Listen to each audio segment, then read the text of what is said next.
नमस्कार मित्रांनो, तुम्हाला लॉ साठी ऍडमिशन घ्यायचं आहे तर हा व्हिडिओ तुमच्यासाठी आहे. आमच्या युट्यूब चॅनलला सबस्क्राईब नसेल केलं तर सबस्क्राईब करा. इंस्टाग्राम आणि फेसबुक पेजला फॉलो नसेल केलं तर फॉलो करा.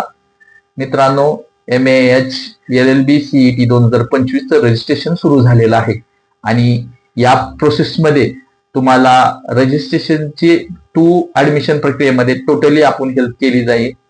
तुम्ही या लिंकच्या खाली तुम्ही इनबॉक्स मध्ये LLB लिहा, तुम्हाला रजिस्ट्रेशनची लिंक पाठवली जाईल. किंवा तुम्हाला जर आमच्याकडून रजिस्ट्रेशन हवं असेल करून तर 299 मध्ये घरी बसून तुम्हाला रजिस्ट्रेशन करून दिलं जाईल. तर पुन्हा एकदा या फेसबुक, इंस्टा आणि युट्यूबला फॉलो आणि सबस्क्राईब नसेल केलं तर सबस्क्राईब करा. जय हिंद, जय महाराष्ट्र, जय भारत.